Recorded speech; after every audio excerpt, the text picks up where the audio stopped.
Gusto kong maramdaman yun. Gusto ko ng buong pamilya. Isang pamilya na magkakasama, nagtatawanan, nagmamahalan.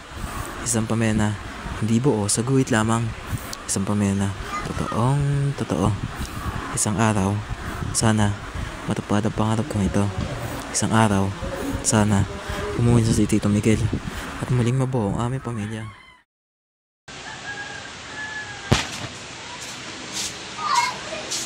La, sino kayo yung kailangan sa papa?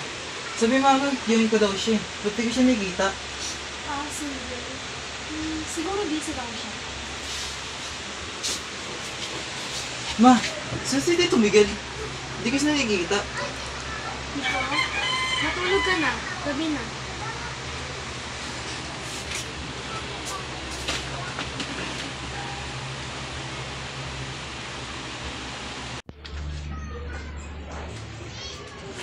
Leia, kailan mo balak ayusin ang gusot niyo ng kapatid mo?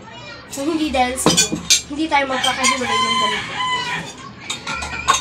Mama, hindi ko kasalanan ng lahat. Kung inintindi mo lang noon, hindi sana ganito ang pamilya natin. Tingnan niyo po. Gumuhin po ako ng pamilya natin. Oh, kasama po si Tito Miguel, oh.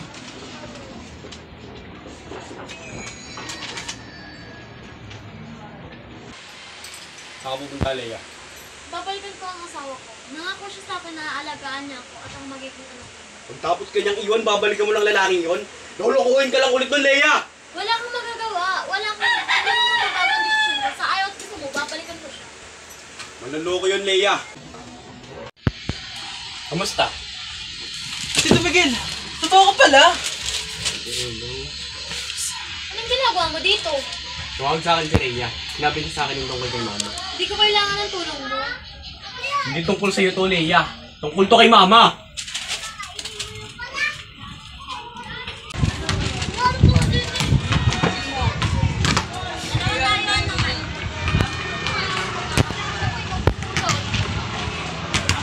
Tito, ba't parang mas galing ko pa sa amin ng mama? Ba't kayo lagi nag-aaway? Hindi ko nang ganito. Tito, ganyan talaga mga pamilya. Pero kung magpapatawaran tayo,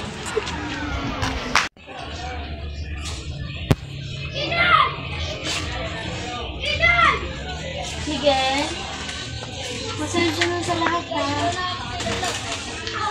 pareho lang naman tayo. Simulan natin ulit.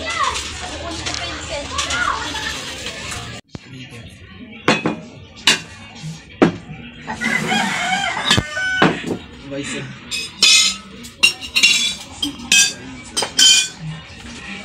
Miguel.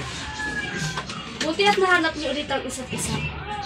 Mas masarap maghapunan kapag sama-sama. Sana lagi ng ganito.